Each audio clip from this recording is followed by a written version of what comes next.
The overlap between sales and picking up girls, guys, is just absolutely crazy, okay? It's freaking nuts. For starters, with sales, the number one most important thing that you got to do before you even think about trying to sell or pitch somebody a product is making sure that you actually have a good, convincing, compelling offer. You have to make an offer so compelling, so convincing, so much of a no-brainer that people feel stupid saying no. This is pretty much directly from, it must be by now one of the best-selling sales books of all time, even though it's a recent sales book, by the GOAT, Alex Hormozy, called $100 Million Offers. And the premise of this book is just what I said. You make an offer with so much social proof, so much of a promise of value, so many testimonials, so much risk reversal, money-back guarantees, so much in-your-face evidence to show the case studies that this works, that you'd be an idiot not to buy it, that nothing can go wrong, that people feel stupid saying no to the offer. The original, if you study this, like Domino's, a hot, fresh, delicious pizza delivered to your door in 30 minutes or less in the 80s was such a good offer and made Domino's a billion-dollar corporation. Now we have, Uber Eats and stuff like that. Getting food quickly is not that much of a big thing, but it was in the 80s, right? So a good, compelling offer is the number one thing you need in sales and picking up girls. So you guys know I focus on teaching how to pick up online. My whole shtick, my angle is that, the sourcing aspect of meeting high-quality women and dating them has evolved from in-person to online. But whether it's in-person or online, the number one thing is you have to be a good offer, okay? If you are a fat piece of shit that looks like you crawled out of the primordial ooze, then that's not a good offer. If you're a little bit chubby, working on yourself, that's fine. You can still get girls, but you must always be seeking to become this, high-value guy, a bit of an overused term these days, but you get my point. You should be working on your finances. You should be working on your fitness. You should be working on your game, your personality, your confidence, your sense of humor, your content. So much of this dating game in today's day and age is getting good content for your social media, right? Before, maybe the most productive thing you could do with a friend to get some girls to pick up some bitches, as it were, would be to go to the mall and chat some girls up. These days, one of the best things you can do is go out with a friend and a professional camera and get some amazing social media content. Times are changing, and this all circles back to what I said is a good offer, okay? When I land in a girl's inbox, sure, I'm a balding ginger with a horrible-looking hairline, at least at the time of making this. I'm getting a little bit, bigger. The results are starting to show a little bit. Look at that little baby bicep in all his glory. But at the time I was picking up all the girls, all my quote-unquote receipts are from times when I was balding, even worse. My hair looked even worse than it does now, if that's possible. Of course, I didn't have these little scars or whatever, which will go away. I will have beautiful hair in another 2 months. But all my receipts are from when I had super skinny arms, permanent eye bags. I'm doing a skincare regimen now. The eye bags look better. So I had permanent eye bags, skinny arms, and balding. But I still picked up girls online despite that because I knew how to photograph well and get good content for my social media. Hence, I was a good offer, even if I wasn't the most physically compelling, best product in the dating marketplace for her to purchase. I, at the very minimum, had a great social media. Me speaking on stage, owning a room full of people who are there to listen to me, to the knowledge that I have. Limousines, travel, nice restaurants. I'm not flashing and rolling. It's not about the money. It's not about the money. Going to luxurious restaurants. I don't have a Lamborghini. I don't, whatever, have the diamond Rolex. It's high value stuff. It's cool stuff. It's dressed well. It's having fun with friends. These are the things. People think, oh, it's all about money. It's only about the money. So whether we're talking about in person or whether we're talking about online, the number one thing as it relates to sales, this whole video is pointing out the parallels, the infinite parallels between picking up the hose and sales. And the number one thing before you try to pick up a hoe or try to sell somebody a product is make sure that you have an amazing offer. That is fundamental, okay? So the second thing that we do in the world of picking up hoes and also sales is called qualifying our prospects, okay? I love to help everybody, but I know that eventually a dude got to get paid, right? I must acquire digits into my bank account at some point. And if I'm dealing with people who don't have a lot of money, cool, I can send them my free lead mags. By the way, DM me the word photography if you want my ultimate guide to photography for dating apps, for social media, and for dating apps. Ultimate way to look good and cool for, dating apps and social media. DM me the word photography on Instagram, link in bio. DM me the word job post, and I'll teach you how to hire an online dating virtual assistant, give you my exact job post. More on that later. But point being, back to qualification. If somebody doesn't have any money, cool. They can get my free stuff, my free content, my free YouTube videos, the stuff I just said, and that's fine. But at some point, I must start asking questions and realize when I'm dealing with rich, wealthy people who can afford my highest level of consulting, I have to get paid at some point. This is number one in sales. You don't want to waste too much time talking to prospects that are unqualified, okay? And the same way you must be doing this with girls. I recently just sent a text message to a girl. I said, hey, so I'm curious to know more about you. You're obviously very beautiful, and I know that, you seem kind of like sweet to me, but other than that, I don't know anything about you. So, I'm curious, do you work? Tell me a little about yourself. And she wrote back with like 4 paragraphs. Oh yeah, I work here, and, this is what I like to do, and this is where I'm from, and this is how old I am. That is a very, very qualified prospect to me now, because the fact that off of a simple question, she would take the time to write me 3 paragraphs. I know, okay, cool. This girl is not a time waster. She's not one of the infinite girls on the dating apps, on Instagram, that is there just for attention, just to waste my time. How do I know this? Because she wrote back 4 paragraphs to a simple, I just asked her where she worked, and she went overboard with all that information, right? It's also about their response time. How quickly is she responding to you? As we just covered, the thoughtfulness of the responses. Obviously, a huge way, are they asking you questions? That's another big one too. Like, are you just, she just answers the questions that you have, or does she come back and have her own questions? And then another big part of qualification, starting from the beginning is she your type? Does she have tattoos? Is she a single mom? Does she show a lot of skin, a lot of thirst traps on her thing?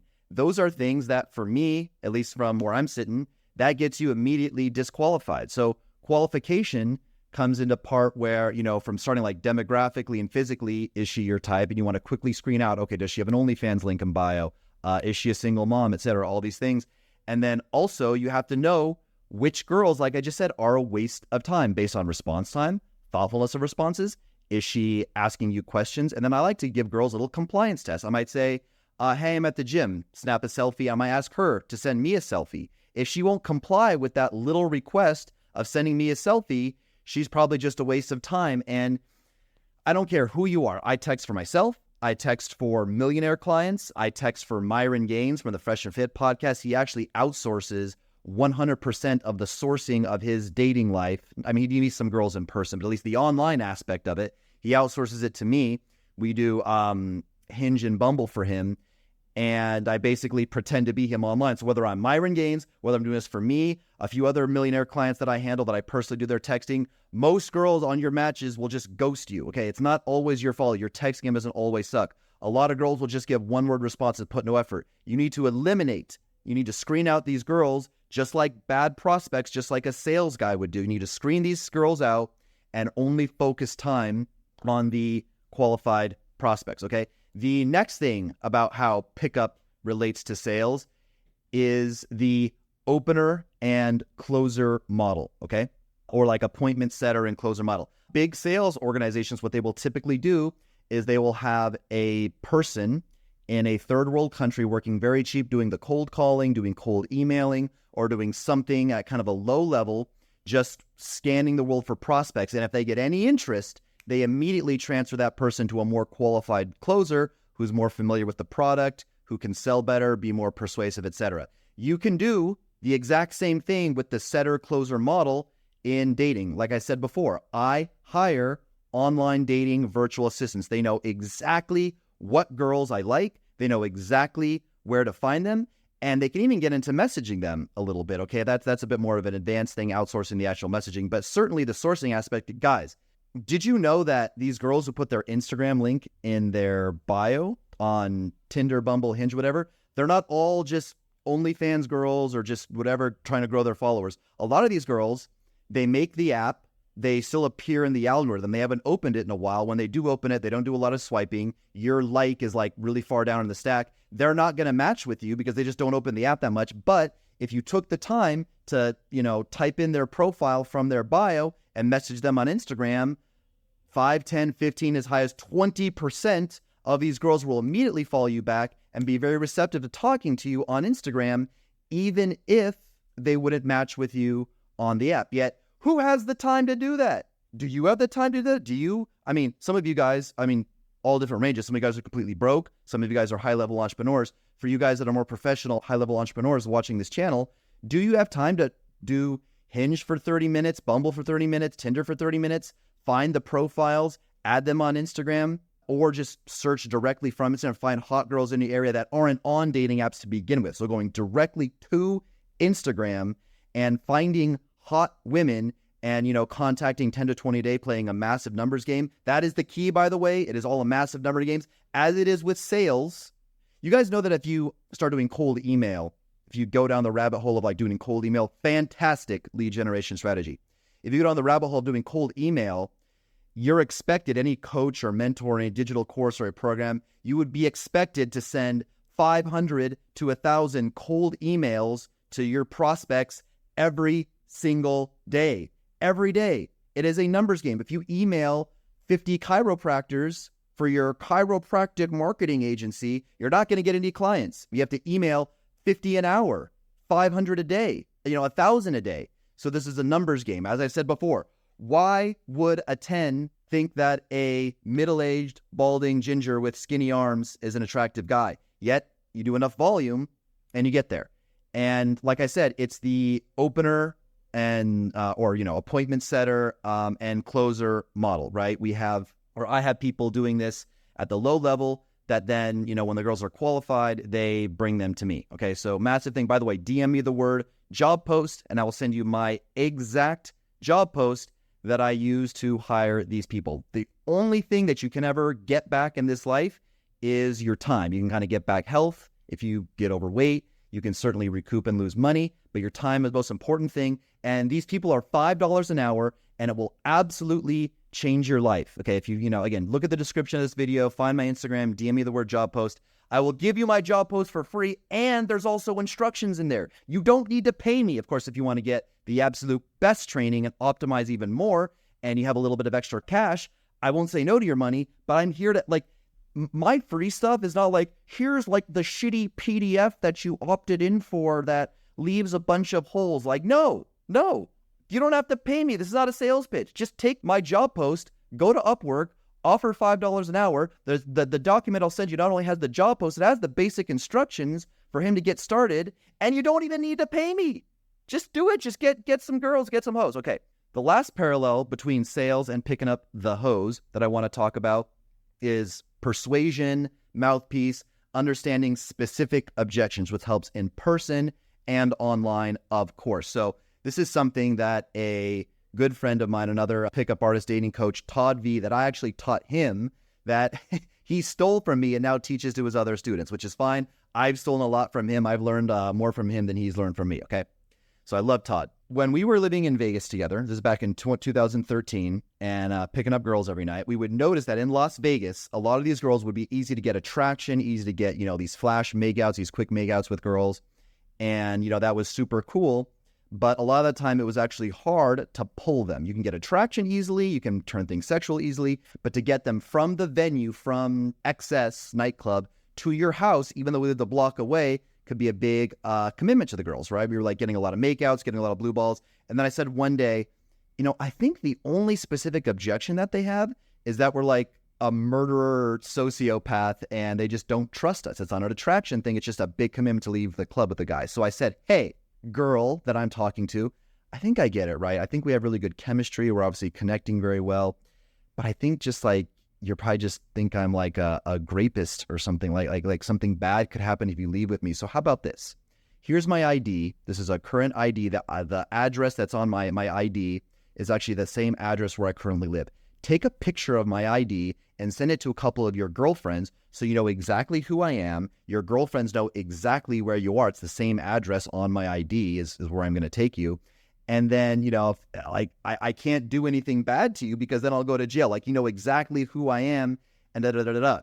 And now for all of you guys who don't get bitches, this sounds weird.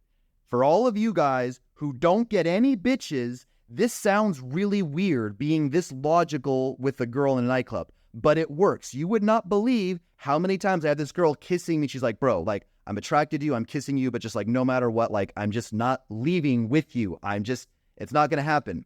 Oh, I can take a picture of your ID and send it to my girlfriend so I know exactly who you are and they know where you live. And if anything bad happens to me, we know exactly where to send the police. Okay, now I will leave with you. That's simple. Sales teaches you a lot of this stuff. It's not that there's necessarily, like, you got to narrow in on, like, what's the objection. Sometimes the only objection is just a trust thing. Sometimes the only objection is a little bit of risk reversal, a money back guarantee. Sometimes the only objection is they need to see a case study or have the product broken down more or whatever it is. So it teaches you the exact objections to find. And again, this works in person for pulling.